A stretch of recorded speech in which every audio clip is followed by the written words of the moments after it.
Hello student, myself is Dr. B.R. Singh, Assistant Professor of Zoology and welcome you in my channel Biology page.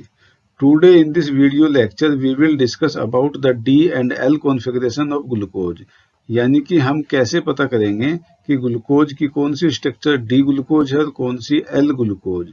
Guys इसके बाद glucose configuration से संबंधित कुछ और point को भी डिस्कस करेंगे, जैसे एसिमेट्रिक कार्बन एटम क्या होता है, डी और एल ग्लूकोज में कैपिटल डी व कैपिटल एल क्या इंडिकेट करते हैं, और केमिस्ट्री में कैपिटल डी व कैपिटल एल के साथ साथ स्मॉल डी व स्मॉल एल भी एग्जिस्ट करते हैं, तो इसका क्या मीनिंग है।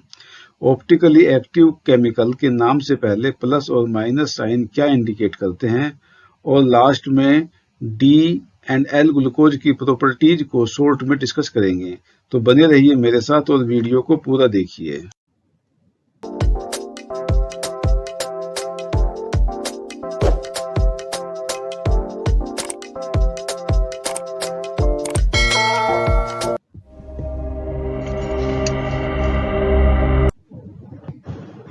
गाइस यहाँ पर फिशर प्रेजेंटेशन के अनुसार ग्लूकोज की दो स्ट्रक्चर दी हुई है, जिसमें एक डी ग्लूकोज है और एक एल ग्लूकोज।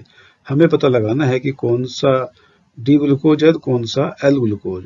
डी और एल ग्लूकोज का पता हम 3 स्टेप्स में आसानी से लगा सकते हैं, जिसमें पहला स्टेप है ग्लूकोज की कार्बन चेन में IUPAC रूल्स के अनुसार कार्बन एटम की नंबरिंग करना, और नंबरिंग मेन फंक्शनल ग्रुप की साइड से आरंभ करके नीचे की तरफ आएंगे। और यहाँ मेन फंक्शनल ग्रुप एल्डिहाइड है, जिसको मैं रेड रेक्टेंगल से मार्क कर देता हूँ। और अब हम कार्बन एटम्स की नंबरिंग कर लेते हैं।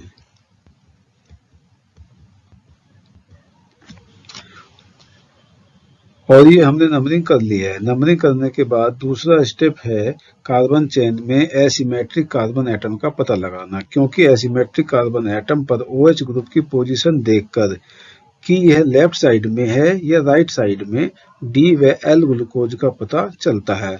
तो चलिए पहले हम 3 एग्जाम्पल के साथ शॉर्ट में यह जान लेते हैं कि एसिमेट्रिक कार्बन एटम क्या होता है।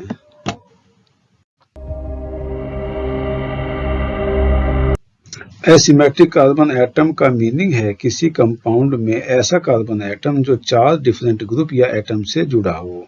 एसिमेट्रिक कार्बन एटम को कायरल कार्बन या कायरल सेंटर भी कहते हैं। एग्जाम्पल के लिए इस फिगर को देखिए जो एलेनिन एमिनो एसिड की है। इस फिगर में कार्बन एटम 4 डिफरेंट ग्रुप या एटम से जुड़ा हुआ है, जिसमें फर्स्ट ग्रुप कार्बोक्सिल ग्रुप है, सेकंड हाइड्रोजन है, थर्ड अमीनो ग्रुप है और फोर्थ CH3 है। अतः चारों ग्रुप अलग अलग हैं, इनमें कोई दो एक जैसे नहीं है, इसलिए मैंने इनको अलग अलग 4 कलर के सर्किल से इंडिकेट किया है। अतः इसको एसिमेट्रिक कार्बन एटम कहेंगे और यहाँ इसको लिख भी देते हैं। अब देखिए इस दूसरी फिगर में जो 2-ब्रोमो 3-क्लोरोब्यूटेन की है। इस फिगर के सेंटर में 2 कार्बन प्रेजेंट हैं, जिन्हें रेड स्टार से इंडिकेट किया हुआ है। इनमें फर्स्ट कार्बन एटम पर फर्स्ट बॉन्ड ब्रोमाइड से जुड़ा है, सेकंड बॉन्ड CH3 से, थर्ड बॉन्ड हाइड्रोजन से और शेष ये पूरा ग्रुप फोर्थ बॉन्ड से जुड़ा हुआ है। अतः यहाँ भी चारों बॉन्ड डिफरेंट ग्रुप से जुड़े हुए हैं, इसलिए यह carbon atom asymmetric carbon atom होगा और यहाँ इसको लिख भी देते हैं। अब रेड स्टार से मार्क किए हुए दूसरे कार्बन एटम को देखते हैं और कंफ्यूजन से बचने के लिए पहले इस कंपाउंड पर बनाए इन चारों सर्किल को मिटा देते हैं। इस सेकंड कार्बन एटम पर फर्स्ट बॉन्ड क्लोराइड से, सेकंड बॉन्ड CH3 से, थर्ड बॉन्ड हाइड्रोजन से और शेष ये पूरा ग्रुप फोर्थ बॉन्ड से जुड़ा हुआ है।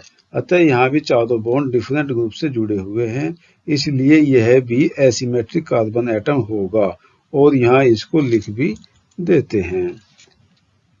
अतः इस कंपाउंड में 2 एसिमेट्रिक कार्बन एटम प्रेजेंट हैं।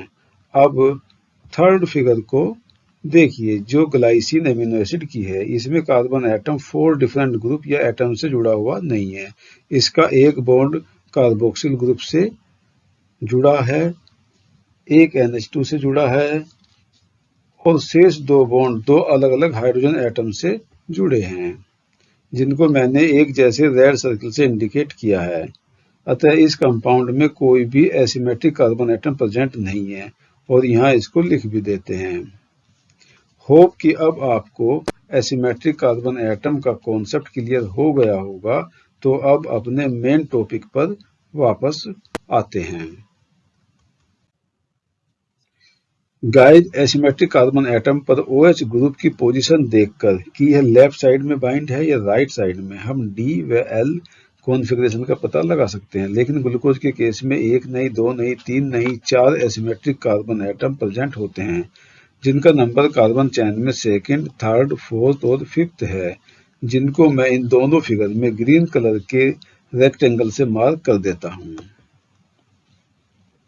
यहाँ इम्पोर्टेंट पॉइंट यह है कि जब कार्बन चैन में 2 या 2 से अधिक एसिमेट्रिक कार्बन एटम प्रेजेंट हों, तो D व L कॉन्फ़िगरेशन के लिए उस एसिमेट्रिक कार्बन एटम को कंसीडर करेंगे जिसका कार्बन चैन में नंबर सबसे अधिक हो या मेन फंक्शनल ग्रुप से सबसे अधिक दूर हो। इन दोनों फिगर में सेकंड लास्ट यानी कि फिफ्थ कार्बन एटम जो एसिमेट्रिक कार्बन एटम भी हैं और मेन फंक्शनल ग्रुप एल्डिहाइड से सबसे अधिक दूर भी हैं।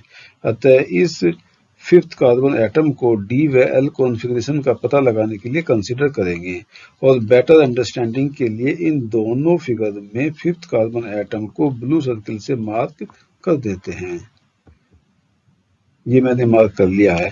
अब सेकंड स्टेप में हमें यह पता लगाना है कि इस फिफ्थ कार्बन एटम पर OH ग्रुप लेफ्ट साइड में बाइंड है या राइट साइड में। फिगर फर्स्ट में फिफ्थ कार्बन एटम पर OH ग्रुप राइट साइड में बाइंड है और इसे राइट साइड में मार्क भी कर लेते हैं।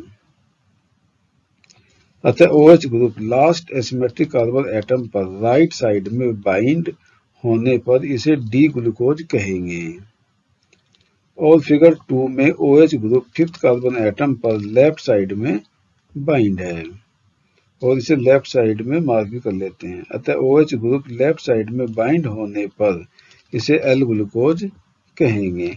अतः गाइज, फिर से बताना चाहूंगा कि यदि लास्ट एसिमेट्रिक कार्बन एटम पर OH ग्रुप राइट साइड में बाइंड हो तो D कॉन्फ़िगरेशन और यदि लेफ्ट साइड में बाइंड हो तो L कॉन्फ़िगरेशन कहते हैं।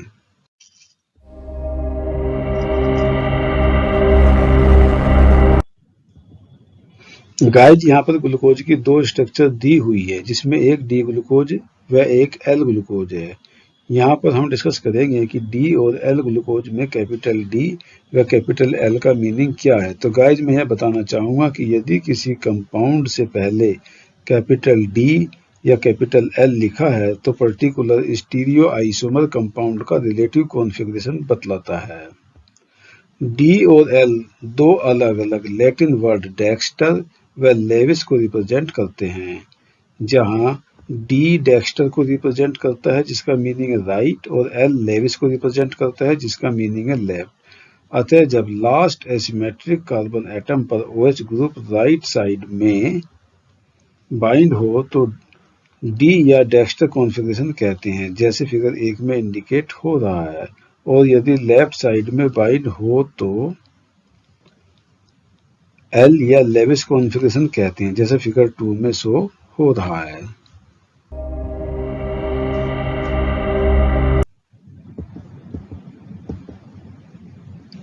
यहाँ पर 3 कंपाउंड के फॉर्मूले लिखे हैं जो या तो प्लस साइन के साथ हैं या माइनस साइन के साथ।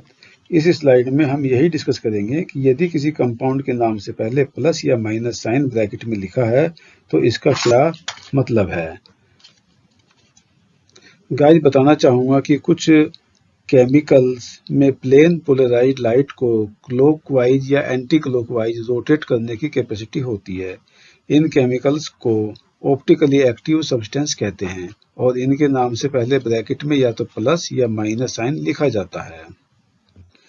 जो केमिकल प्लेन पोलराइज्ड लाइट को राइट साइड यानी कि क्लॉकवाइज रोटेट करते हैं उन्हें डेक्स्ट्रो रोटेटरी केमिकल कहते हैं और इन्हें ब्रैकेट में प्लस साइन से रिप्रेजेंट करते हैं।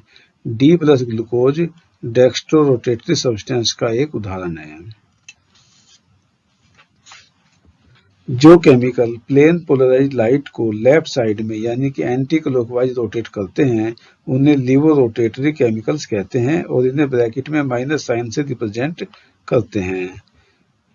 एल माइनस ग्लूकोज एक लीवो रोटरी सब्सटेंस का एग्जाम्पल है।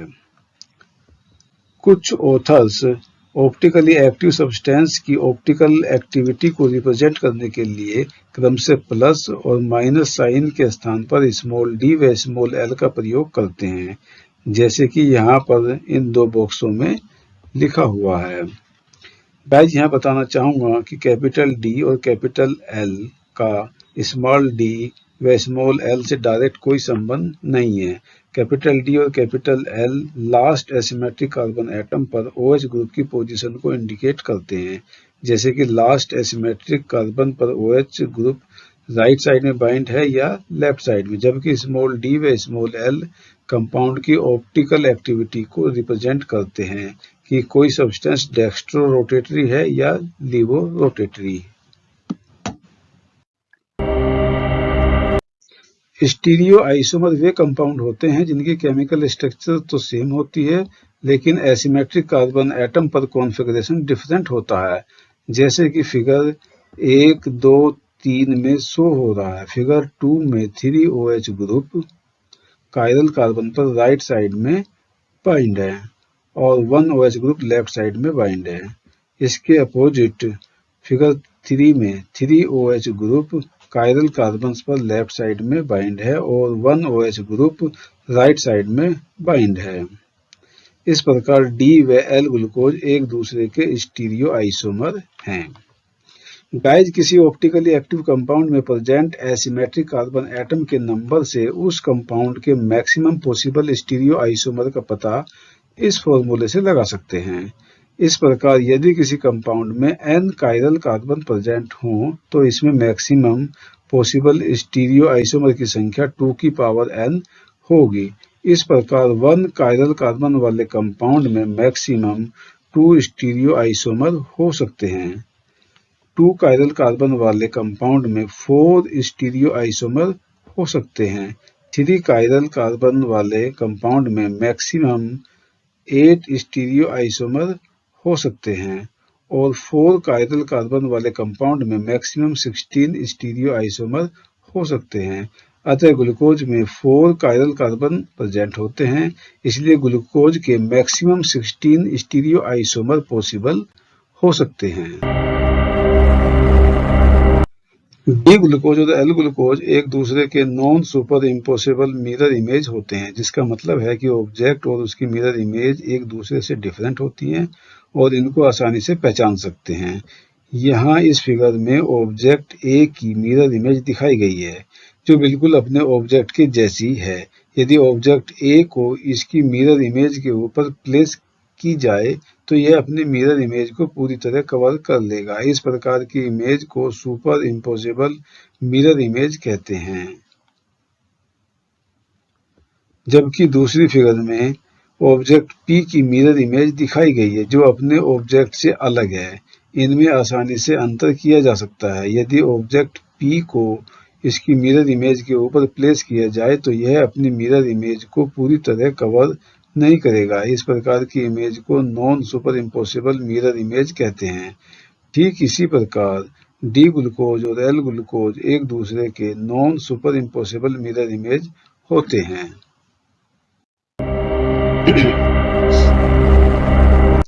डी ग्लूकोज, जिसे डेक्सट्रोज भी कहा जाता है, नेचर में व्यापक रूप से पाया जाता है, लेकिन एल ग्लूकोज नेचर में नहीं पाया जाता, लेकिन लेबोरेटरी में इसका सिंथेसिस किया जा सकता है।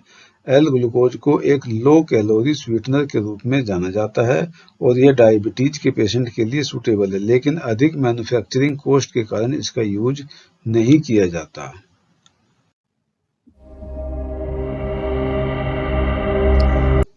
एल ग्लूकोज और डी ग्लूकोज टेस्ट में एक जैसे होते हैं, लेकिन एल ग्लूकोज को लिविंग ऑर्गेनिज्म के द्वारा एनर्जी के सोर्स के रूप में यूज नहीं किया जा सकता, क्योंकि इसे ग्लाइकोलाइसिस पाथवे का पहला एंजाइम हेक्सोकाइनेज फास्फोराइलेट नहीं करता। आई होप आपको डी व एल ग्लूकोज की पिक्चर क्लियर हो गई होगी। यदि वीडियो आपको पसंद आई हो तो इसे प्लीज़ लाइक जरूर करिए, शेयर करिए और मोर अपडेट के लिए चैनल को सब्सक्राइब भी करिए। जल्दी ही मिलेंगे किसी और वीडियो में। अपना ध्यान रखिए। Thank you.